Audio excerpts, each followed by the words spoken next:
Shalom, selamat pagi teman-teman semua. Bersyukur hari ini kita masih diberikan lagi kesempatan oleh Tuhan untuk sama-sama berbakti. Kita boleh melalui bulan Maret di dalam penyertaan dan perlindungan Tuhan. Untuk itu mari saya ajak teman-teman semua, kita mau bersaat teduh di hadapan Tuhan, kita mau bersyukur, kita mau merenungkan setiap kebaikan Tuhan atas hidup kita. Mari saya persilahkan kita semua saat teduh.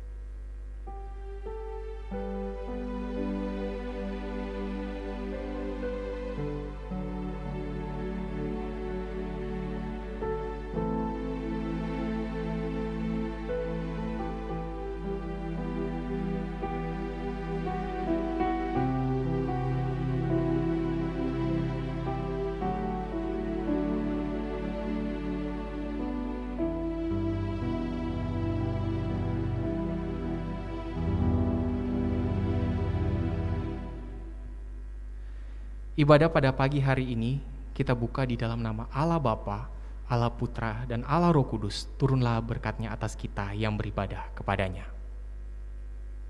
Mari kita satu dalam doa. Tuhan Yesus, kami berterima kasih untuk kemurahan-Mu.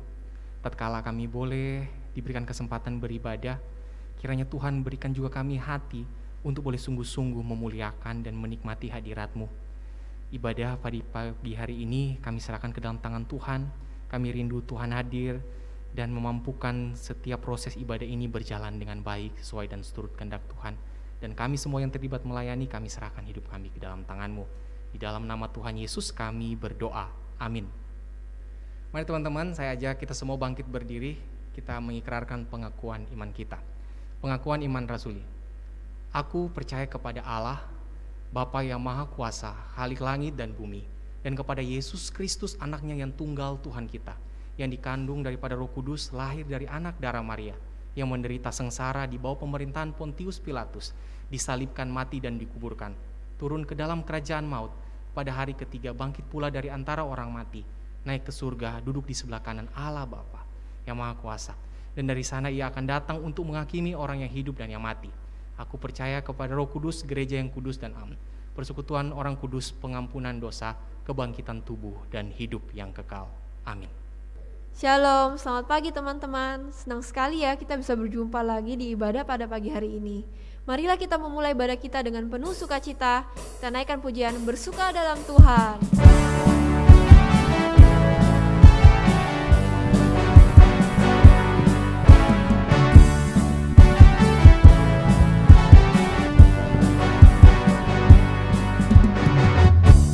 Hari ini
menjalani kehidupan kita seringkali merasa takut, ragu, dan bimbang.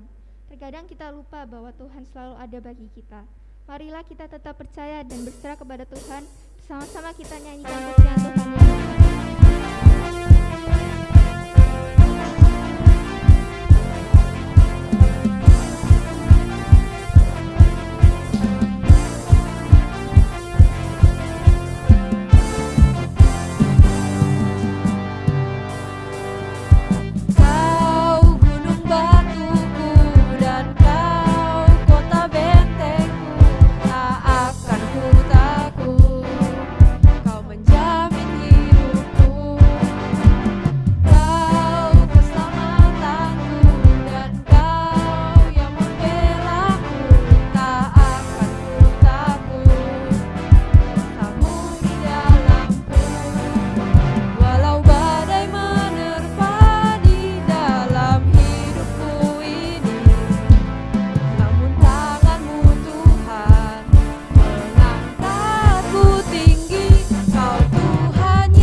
Bagaikan Raja Wali yang ingin selalu berlindung di bawah naungan, kiranya kita juga ingin selalu dekat dengan Tuhan dan ingin semakin mengenalnya. Kita siapkan hati dan pikiran kita untuk mendengarkan firman.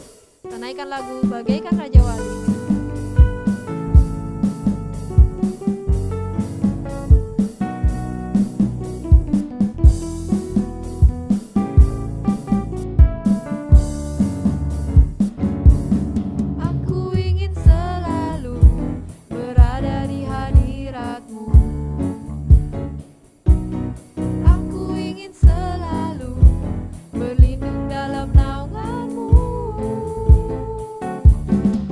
di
Shalom teman-teman semua.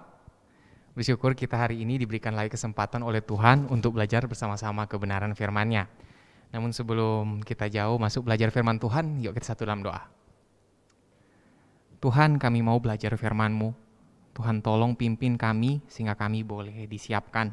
Dan urapi hamba-Mu yang pun dengan keterbatasan sehingga boleh dapat men-sharingkan firman Tuhan dengan baik. Di dalam nama Tuhan Yesus kami berdoa. Amin. Teman-teman, pada umumnya kita itu sadar, kita itu adalah orang yang cemar, kita itu adalah orang yang berdosa. Dari tindakan keseharian kita sering menunjukkan pertentangan terhadap perintah Tuhan. Dan bahkan juga kita sadar kok, di balik keberdosaan kita mengetahui ada hukuman yang akan menimpa kita di balik hidup setelah kematian. Namun yang jadi pertanyaan, kalau kita udah menyadari itu semua, kapan kita pernah merasa butuh juru selamat? Kapan kita pernah merasa kita itu merindukan pribadi yang akan membebaskan kita dari hukuman karena maut akibat dosa-dosa kita? Karena begini loh teman-teman, kita nggak mungkin memikirkan itu semua, kita nggak mungkin membayangkan membutuhkan juru selamat kalau kita yang pertama tidak mengerti betapa Allah membenci kelakuan yang buruk yang kita sebut sebagai dosa, pertentangan terhadap perintah Tuhan. Dan yang berikut, kita nggak bakalan merasa butuh juru selamat kalau kita tidak mengerti betapa mengerikannya hukuman yang akan menimpa orang berdosa. Mari kakak ajak kita semua untuk membaca kitab Matius pasal yang ke-27, ayat 45, 46, dan ayat yang ke-50. Kakak bacakan untuk kita semua. Mulai dari jam 12 kegelapan meliputi seluruh daerah itu sampai jam 3. Kira-kira jam 3 berserulah Yesus dengan suara nyaring, Eli Eli lama sabachthani, artinya Allahku Allahku mengapa engkau meninggalkan aku. Ayat yang ke-50, Yesus berseru pula dengan suara nyaring lalu menyerahkan nyawanya. Nah, teman-teman, kita bisa melihat ya, bagaimana Tuhan Yesus diperlakukan secara tidak adil. Tuhan Yesus diperlakukan secara tidak manusiawi sewaktu dia datang ke dalam dunia. Teman-teman, Kristus dia punya hak untuk menuntut puji-pujian dari ciptaannya. Tetapi dia tidak mau melakukan itu. Yang jadi pertanyaan kenapa? Tuhan Yesus bahkan dia dihina, dia dipermalukan, dia disiksa, dia dipukul, dicambuk, dan banyak hal yang sangat mengerikan ditimpakan kepada Tuhan Yesus. Kita bisa melihat ya, bagaimana anak Allah diperlakukan secara semena-mena seperti itu. Padahal kita tahu, kalau orang diperlakukan seperti itu, ya otomatis orang itu adalah penjahat. Tetapi apakah Kristus penjahat? Atau dia pelaku tindak kriminal? Tentu tidak. Terlebih ketika kita bisa melihat karya salib ya. Apakah Kristus sewaktu dia disalib, dia merupakan pelaku tindak kriminal? Sekali lagi, tidak. Kristus jelas hanya menyatakan kebenaran sejati tentang siapa dirinya dan apa yang harus dia lakukan sesuai dengan rencana kekal Allah, yaitu dia datang sebagai juru selamat.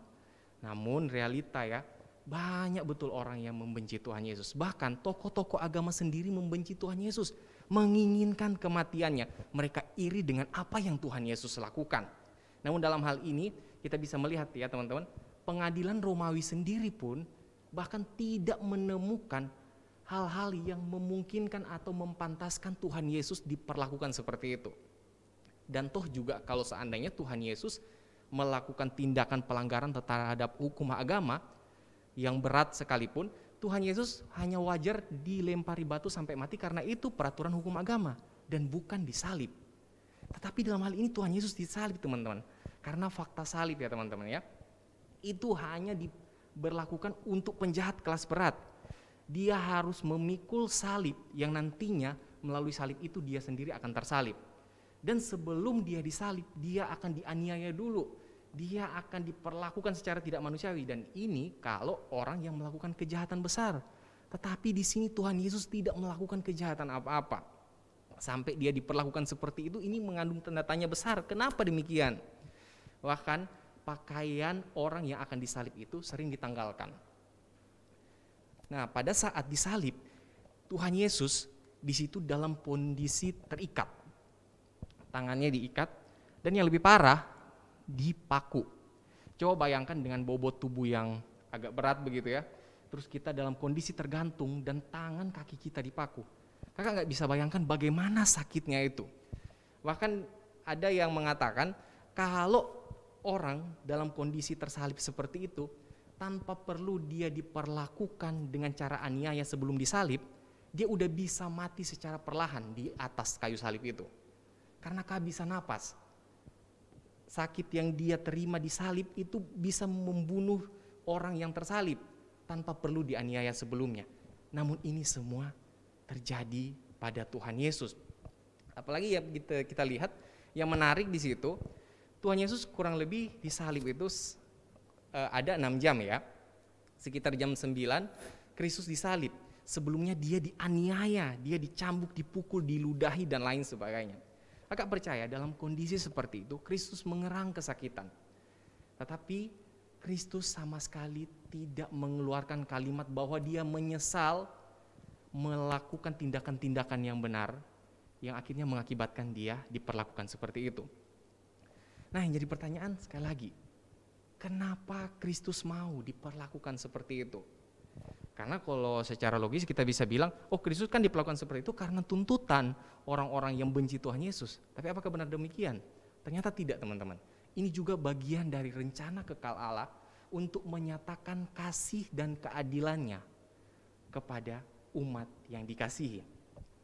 Karena kalau kita bicara tentang kasih dan keadilan, itu sulit banget jadi nyatu. Kalau kita bicara kasih, otomatis kita akan abaikan keadilan. Dan kalau kita bicara keadilan, otomatis kita akan abaikan kasih. Misalnya contoh ya, kakak nih punya adik yang kakak sayang gitu ya. Tapi satu kali dia buat suatu hal yang berdosa atau menyakiti hati sesama dan lain sebagainya. Kakak mau marah ke dia, tetapi karena kakak kasih, kakak abaikan marahnya. Atau mungkin kakak mau tekankan keadilan. Kalau kakak menekankan keadilan, otomatis kakak mengabaikan kasih. Tapi dalam hal ini bagaimana cara Tuhan menyatakan kasih dan keadilan secara bersamaan. Di sisi lain Tuhan pengen manusia yang berdosa itu dihukum semua. Di sisi lain Tuhan pengen menyatakan kasih-Nya. Jadi bagaimana dong supaya dua hal ini bisa bareng? Jawaban yang sederhana adalah dengan kematian Kristus. Kristus didera, Kristus dianiaya, Kristus diperlakukan secara tidak manusiawi, dan ketika Kristus disalib, itu adalah puncak dari semua penderitaan, teman-teman. Kristus mau nyatakan kepada kita betapa besar kasih Tuhan. Di salib itu, kasih dan keadilan Tuhan dipertemukan melalui kematian anaknya yang tunggal. Dan ini sangat luar biasa banget. Tidak ada juru selamat seperti dia yang menyatakan secara sempurna kebaikan, kemurahan hati Allah yang tidak mengabaikan keadilan. Di dalam kasih-Nya Kristus menebus dosa, tetapi untuk menyatakan keadilannya dia rela menanggung hukuman yang seharusnya kita tanggung. Dan inilah luar biasanya Kristus. Dan pada waktu itu Kristus berseru dengan suara nyaring. Kristus berseru dengan suara nyaring kira-kira jam 3 ya. Allahku, Allahku, mengapa engkau meninggalkan aku? Nah, yang jadi pertanyaan, apa maksudnya Kristus berteriak seperti itu? Apakah karena luka-luka yang ada padanya sudah mulai terasa sakit? Itu pasti. Tetapi itu bukan jadi poin utama, teman-teman. Kristus mau bilang kepada kita bahwa Kristus dia yang menyatakan kasih itu dan dia yang menyatakan keadilan itu adalah hal yang penting yang perlu kita perhatikan. Kristus kasih pesan ke kita bahwa hukuman yang kita bayangkan terhadap neraka, yaitu penganiayaan, penyiksaan dan lain sebagainya, itu Kristus telah tanggung. Tetapi yang paling mengerikan dari semua itu adalah keterpisahan dengan Bapa. Karena Kristus ketika dia berteriak, Allahku, Allahku, mengapa engkau meninggalkan aku? Seharusnya itu Kristus teriakan pada waktu dia dianiaya. Pada waktu dia diperlakukan secara bengis oleh orang-orang yang membenci dia. Tetapi dia tidak berteriak seperti itu. Namun pada waktu mulai hari gelap banget, di jam 12 sampai ke jam 3, puncaknya di jam 3, disitulah Tuhan Yesus berteriak, Allahku, Allahku, mengapa engkau meninggalkan aku? Dan ini teman-teman sangat mengerikan. Tuhan Yesus mau bilang, bayangan kita tentang neraka dengan konsep-konsep agama-agama tentang neraka, semua itu terbantahkan. Karena hal yang paling mengerikan tentang neraka adalah ketika kita terpisah dari Bapa, pemelihara hidup dan pencipta kita. Karena keterpisahan dari Allah itu lebih mengerikan, teman-teman, daripada apapun. Sehingga Kristus bisa berteriak seperti itu. Nah, yang muncul pertanyaan berikutnya begini. Kristus kan Allah tuh. Kok Kristus berteriak kepada Allah? Atau Kristus berbicara kepada dirinya sendiri? Ketika Kristus berteriak, Allahku, Allahku, mengapa engkau meninggalkan aku? Ini memunculkan satu pertanyaan yang besar. Kalau memang Kristus Allah, kenapa dia berteriak kepada Allah? Nah teman-teman, kita harus mengerti ya, bahwa Allah kita itu adalah satu.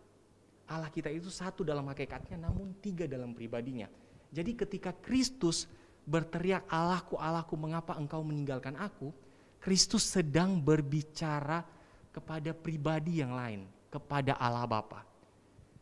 Dia merasa ada satu keterhilangan, walaupun itu hanya sesaat. Dan ketika Tuhan Yesus berkata, Allahku, Allahku, mengapa engkau meninggalkan aku?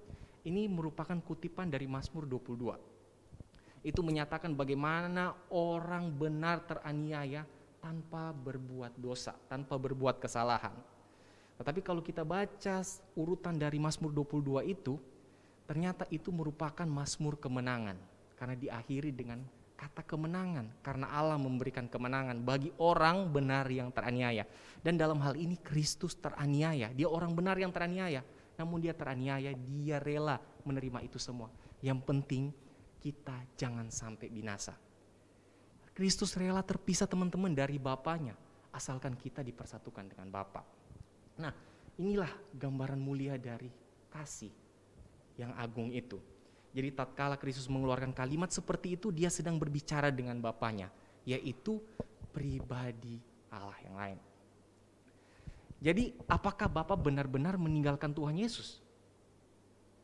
Jawabannya ya, benar. Karena di dalam kondisi itu, Kristus sedang menanggung dosa umat manusia.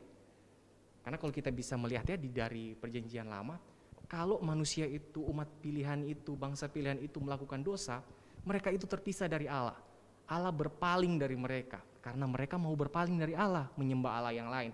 Dan pada saat Kristus disalib, dosa-dosa kita semua ditimpakan kepadanya dan hukuman kita ditimpakan kepadanya. Maka Allah Bapa berbalik daripada Kristus.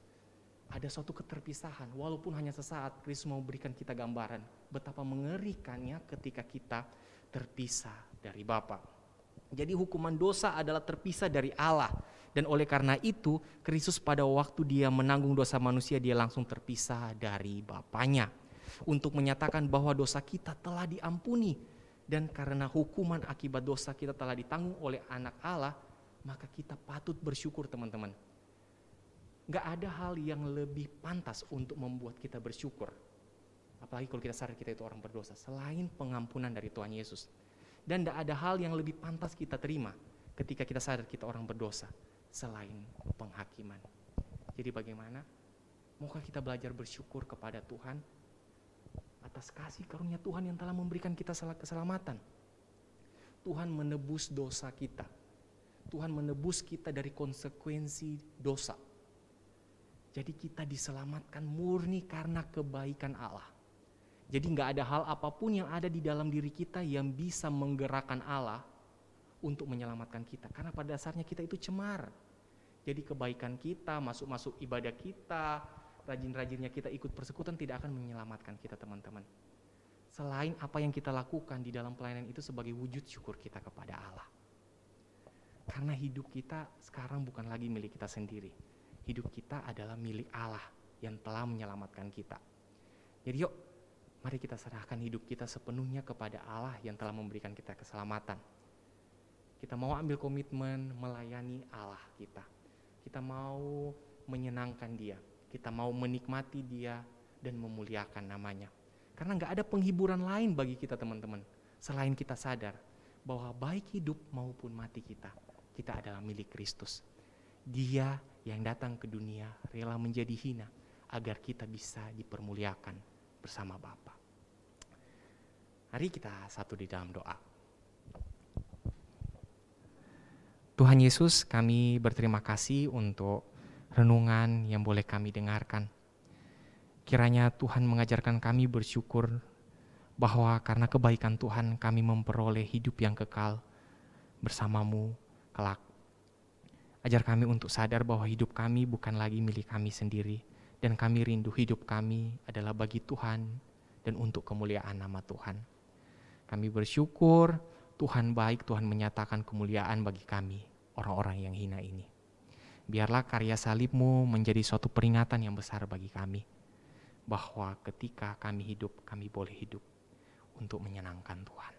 Di dalam nama Tuhan Yesus kami berdoa. Amin. Berkat Tuhan di dalam hidup kita tak terhitung jumlahnya. Marilah kita mengungkapkan rasa syukur kita kepada Tuhan melalui persembahan. Kita naikkan pujian hitung berkat.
Mari kita berdoa.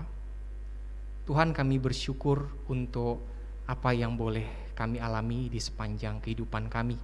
Pemeliharaan Tuhan yang luar biasa yang boleh kami rasakan, patutlah kami berterima kasih kepadamu.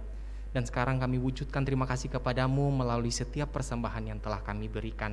Kiranya persembahan kami berkenan di hadapan Tuhan. Tuhan, tak lupa juga kami mau berdoa untuk teman-teman kami yang mungkin pada saat ini belum sempat beribadah secara online. Kami rindu di minggu-minggu berikutnya mereka diberikan hati yang rindu untuk memuliakan dan menikmati Tuhan. Kami rindu kami boleh sama-sama bertumbuh semakin mengenal Allah, Tuhan dan Juru Selamat kami. Kami juga berdoa Tuhan kepadamu di masa sukar pandemi ini. Kami mengharapkan keluarga kami terlindungi, dijauhkan dari segala mara bahaya sakit penyakit. Dan orang tua kami yang berusaha bekerja keras untuk menghidupi kami, memenuhi setiap kebutuhan hidup kami, kami serahkan juga ke dalam tangan Tuhan. Kiranya Tuhan yang selalu memberikan mereka kemampuan, kekuatan untuk berjuang, bekerja, memenuhi setiap kebutuhan kami. Dan kami juga tak lupa Tuhan berdoa untuk setiap kami yang kami sadari kami sering jatuh di dalam dosa. Dan oleh karena keberdosaan kami, Kristus tersalib. Dan lebih daripada itu, kami mau serahkan hidup kami ke dalam tangan Tuhan, karena tidak ada yang dapat kami berikan selain hidup ini untuk hormat dan kemuliaan bagi nama Tuhan. Sekali lagi kami bersyukur dan berterima kasih di dalam nama Tuhan Yesus. Amin. Teman-teman, mari saya persilakan semua untuk bangkit berdiri. Kita akan mengakhiri ibadah kita pada pagi hari ini. Kita menyanyikan pujian Pokdoksologi.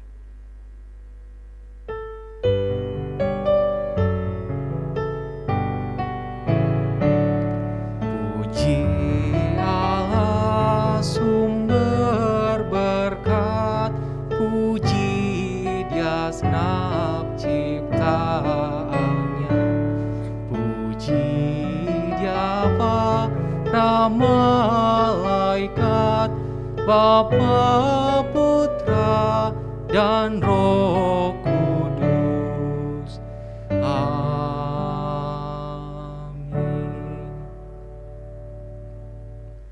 Kita berdoa. Terima kasih baiknya Engkau Tuhan di dalam setiap apa yang boleh Engkau lakukan. Ketika ibadah boleh berlangsung dengan baik, kami rindu kiranya kebenaran firman-Mu dan ibadah yang boleh memuliakan nama-Mu ini juga boleh membuat kami terberkati. Sekali lagi kami mau serahkan hidup kami ke dalam tangan Tuhan, dan biarlah kami juga boleh melakukan aktivitas kami masing-masing setelah ini di dalam penyertaan dan tuntunan Tuhan. Kami berserah, kami berterima kasih di dalam nama Tuhan Yesus. Amin.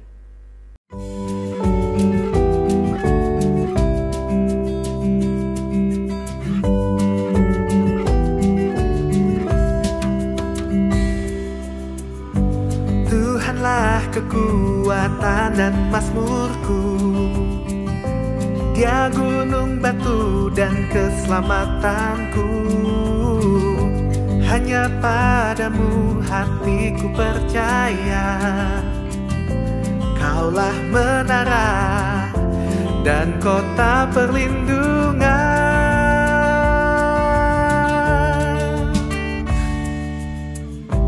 Ku mau selalu bersyukur sebab cintamu padaku.